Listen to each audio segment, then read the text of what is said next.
사람은 근본적으로 가치를 매기는 존재입니다. 우리는 어떤 사물이나 일에 대해서 가치를 따져보는 것을 좋아합니다. 예를 들면 이런 질문입니다. 이것이 가치 있는 물건인가? 혹은 이 일이 할 만한 가치가 있는 일인가? 라는 질문을 우리는 하루에도 수없이 많이 하면서 삽니다. 우리가 이런 질문을 하는 이유가 무엇일까요? 선택을 위해서입니다. 우리가 무언가를 선택하기 위해서는 그 선택할 수 있는 기준이나 근거가 필요한데 그 근거의 핵심이 바로 이 가치라는 것입니다. 좀 전에 질문들을 조금 더 구체적으로 해보면 이렇습니다. 이것이 살만한 가치가 있는 물건인가? 이 물건은 이 가격표에 붙은 10불이라고 하는 이 비용을 지불할 만한 가치가 있는가? 또 어떤 일에 대해서도 비슷한 질문을 해볼 수 있습니다. 이 일은 나의 소중한 시간과 에너지를 사용할 만큼 가치가 있는 일인가 하는 질문들입니다. 어떻습니까, 여러분? 우리는 이런 질문들을 계속하면서 살지 않습니까? 이런 가치들에 대한 질문은, 이 질문의 답은 자연스럽게 우리들의 선택으로 이어집니다. 무언가의 가치가 있다고 판단되면 우리는 기꺼이 비용을 지불하거나 시간이나 에너지를 사용합니다. 반대로 그것의 가치가 없다고 판단되면 우리는 아주 작은 비용이나 시간도 사용하기를 주저합니다. 가치라고 하는 것은 그만큼 우리의 삶의 모습을 결정하는 데 중요한 역할을 합니다. 끊임없는 선택의 연속인 우리의 삶은 우리가 가지고 있는 가치의 결과물입니다. 오늘 사도 바울은 우리에게 가치에 대한 이야기를 들려줍니다. 이 땅을 살아가는 우리 그리스도인들이 꼭 간직하고 살아야 될 가치는 무엇일까요? 세 가지 질문을 가지고 그 가치에 대해서 함께 생각해 보도록 하겠습니다. 오늘 우리가 읽은 본문은 골로새서를 크게 둘로 나누었을 때 후반부의 시작 부분입니다. 이미 살펴보신 대로 1장부터 2장까지는 교리적인 내용을 다루고 있습니다.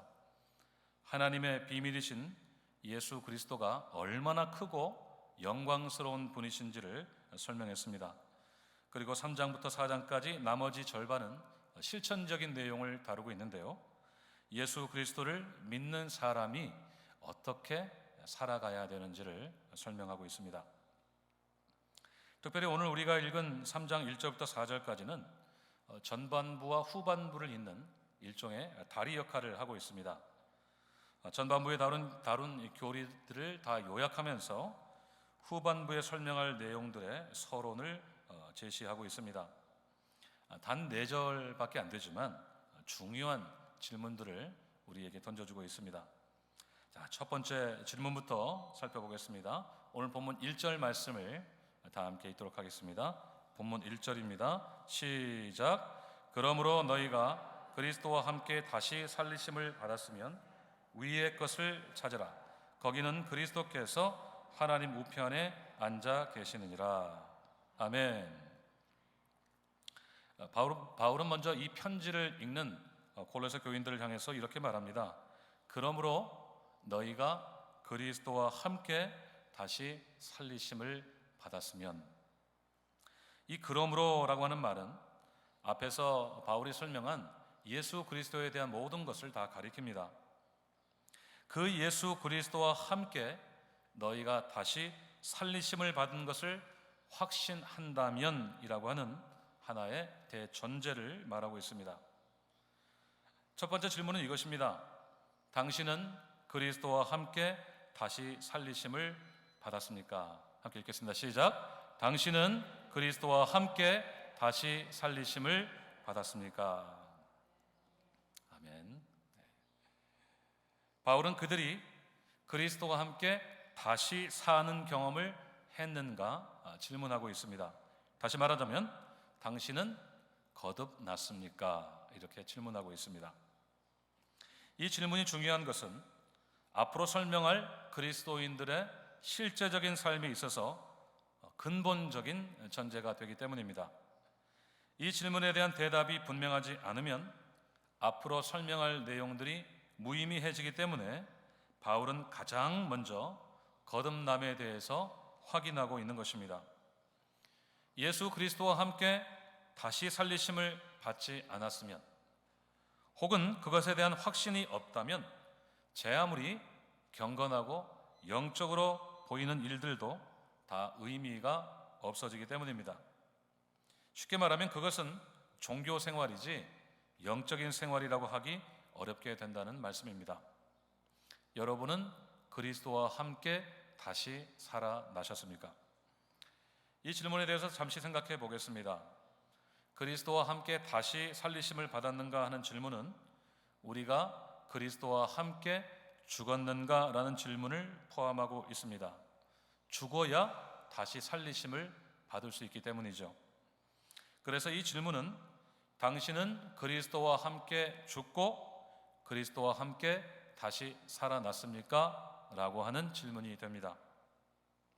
그리스도와 함께 죽고 그리스도와 함께 다시 사는 것은 앞에서 잠시 말씀드린 거듭남에 대한 설명입니다. 거듭난다는 것은 말 그대로 두 번 태어나는 것입니다.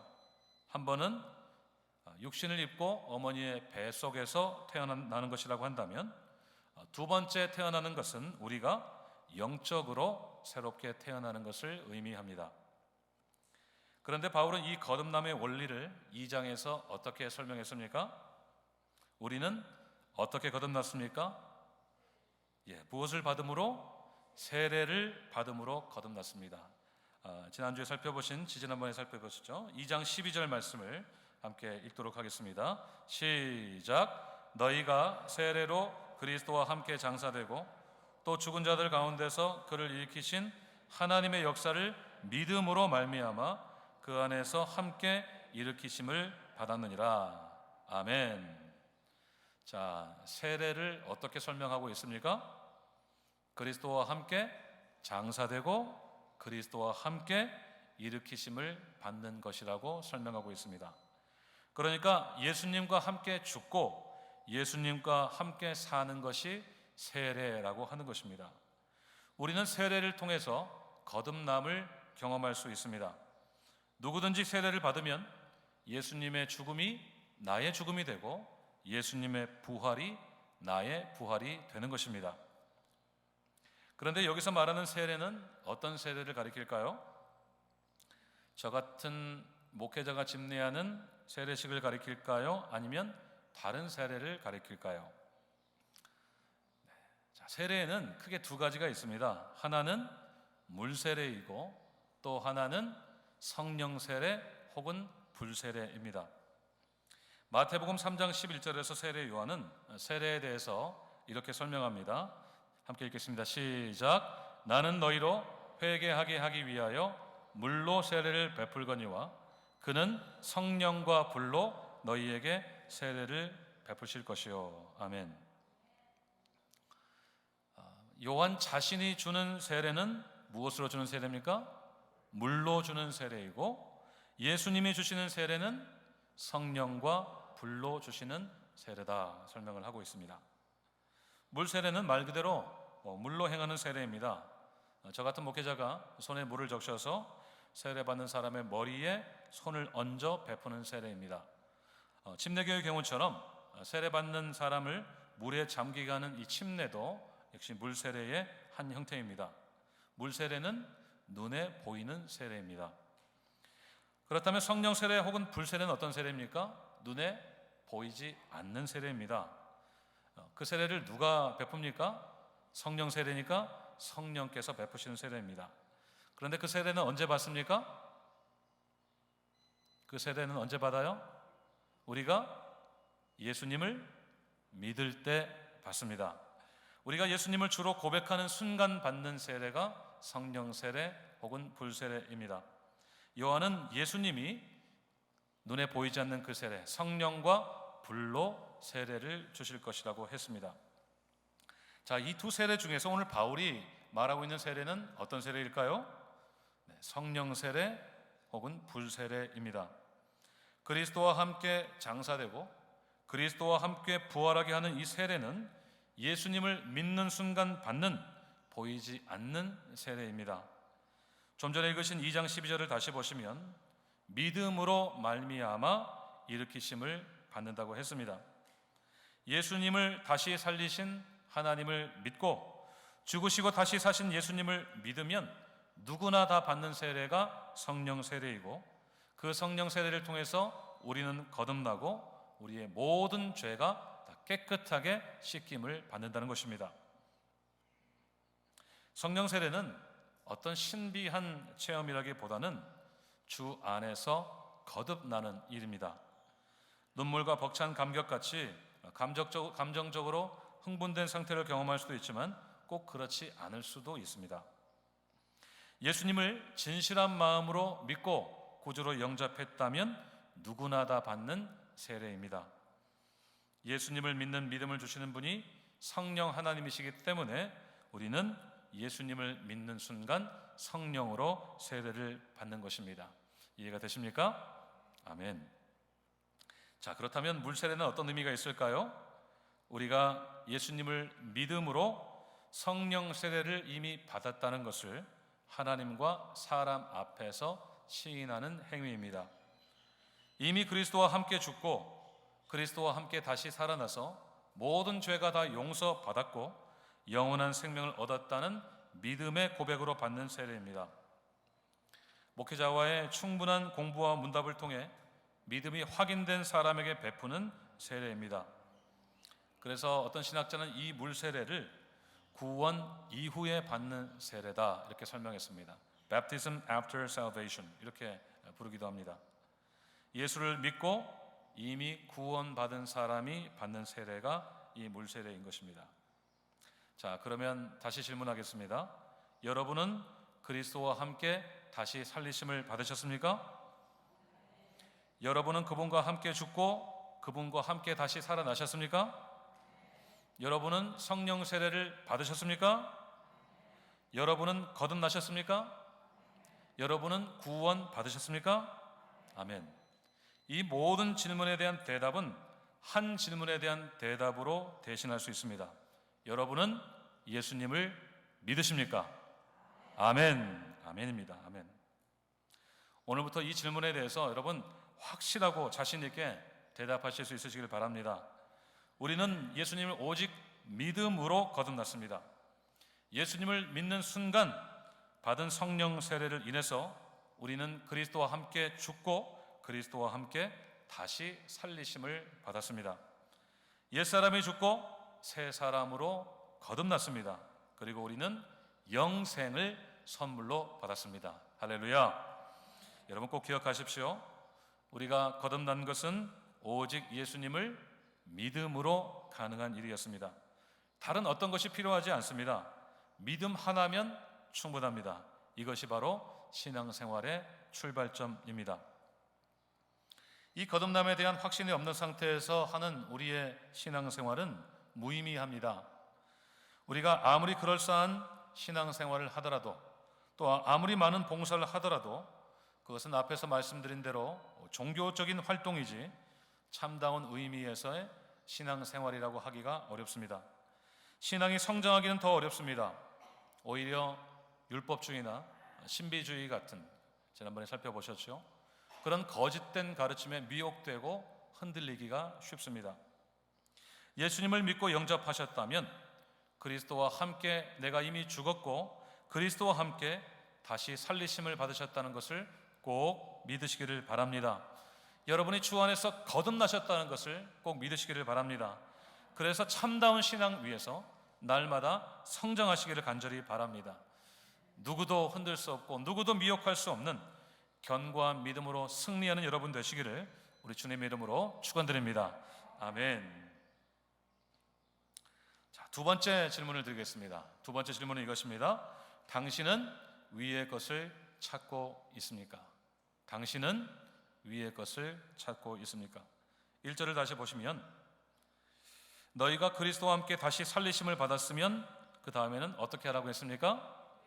위의 것을 찾으라 말씀하고 있습니다. 예수님을 믿음으로 거듭난 사람은 이제 위의 것을 찾는 삶을 살아야 된다고 하는 것입니다. 예수님을 믿고 거듭난 사람의 삶의 방향을 말해주고 있습니다. 우리가 그리스도인이라면 우리의 삶이 어떤 방향을 향해야 된다는 말입니까? 하늘을 바라보아야 된다고 하는 것입니다. 저 위를 향해야 된다는 것입니다. 하늘나라가 우리의 모든 삶의 지향점이 되어야 된다는 말씀입니다. 그 이유가 무엇일까요? 1절 하반절에서 바울은 이렇게 설명합니다. 거기는 그리스도께서 하나님 우편에 앉아 계시느니라. 아멘. 우리가 바라봐야 될 저 위, 저 하늘나라에는 누가 계시다는 말씀입니까? 예수 그리스도께서 계시는 곳이라는 말씀입니다. 그리스도께서 하나님 보좌 우편에 앉으셔서 모든 권세로 다스리시는 곳이라는 말씀입니다.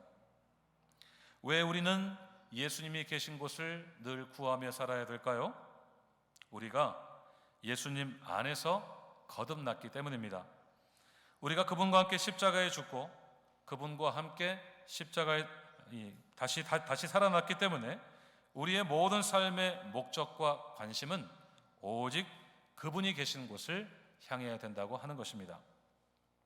2절에서 바울은 같은 말을 합니다. 2절에 위의 것을 생각하고 땅의 것을 생각하지 말라. 같이 읽겠습니다. 위의 것을 생각하고 땅의 것을 생각하지 말라. 아멘.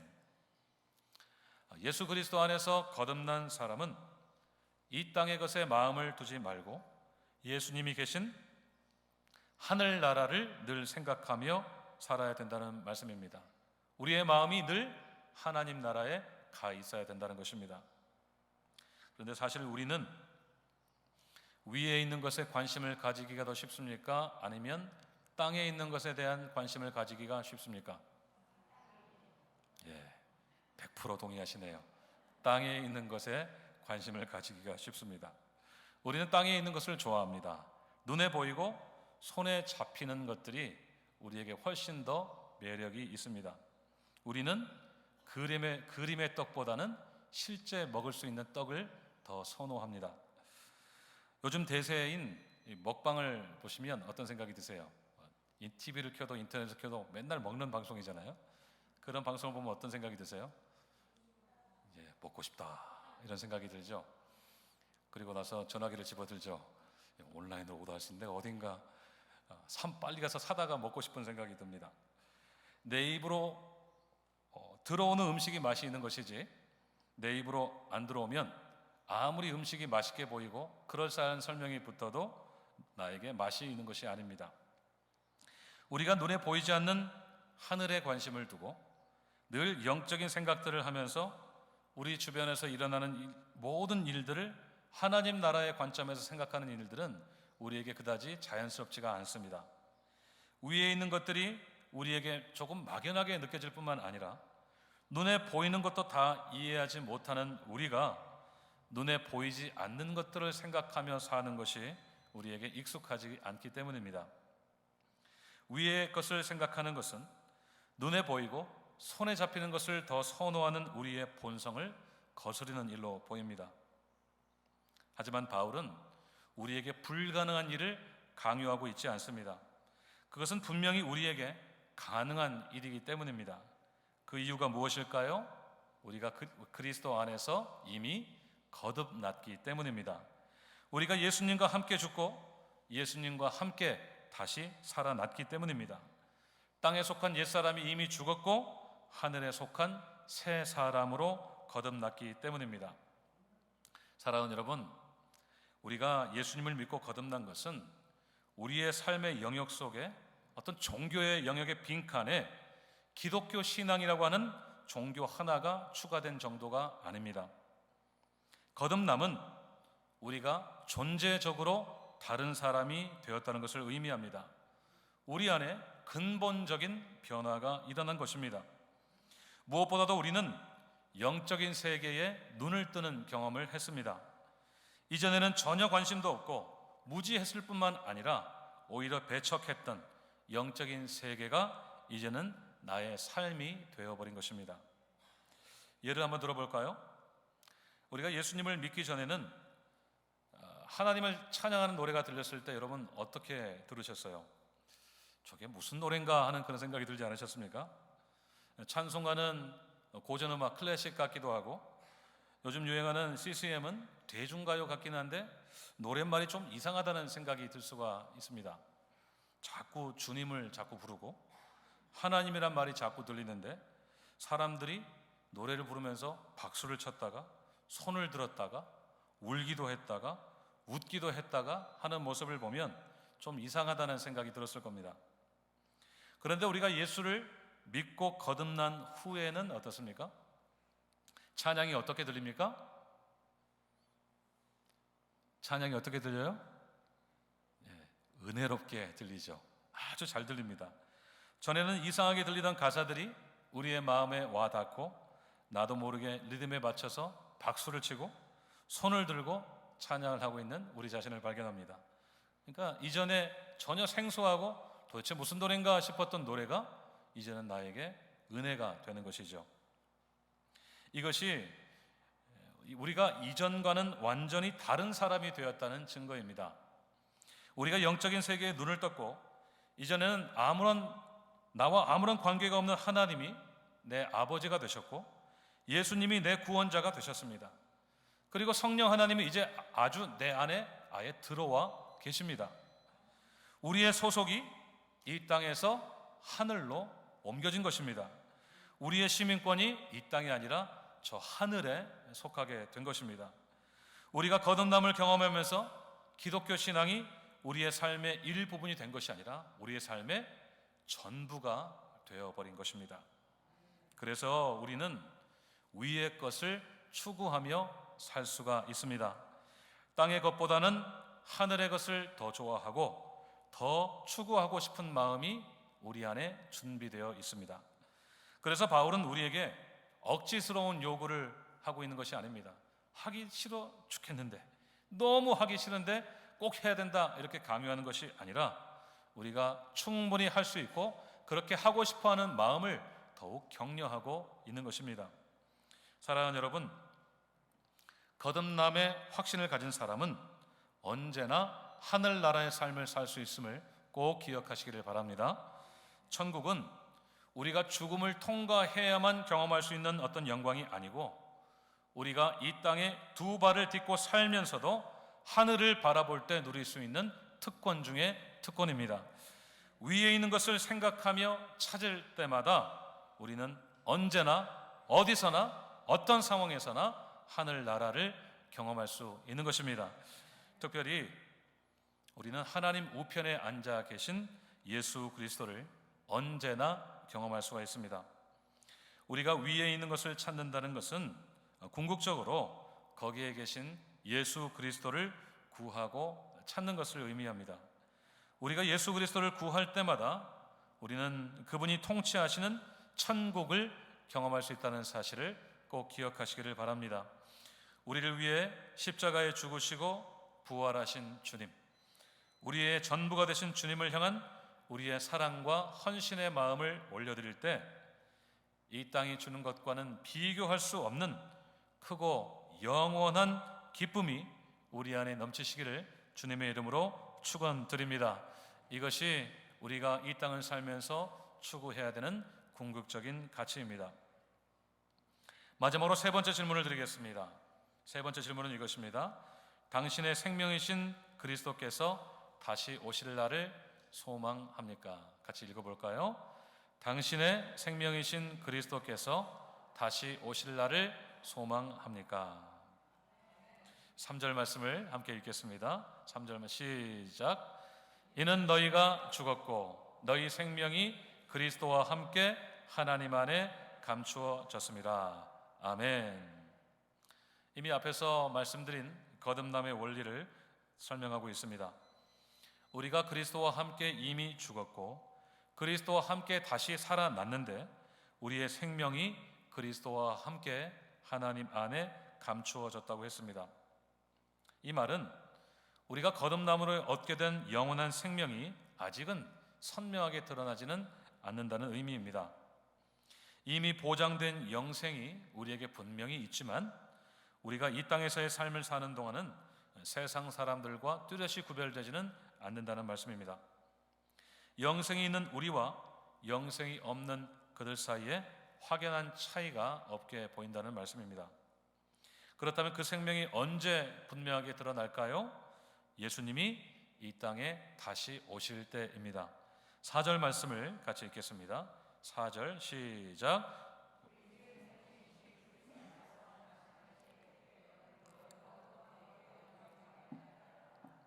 아멘.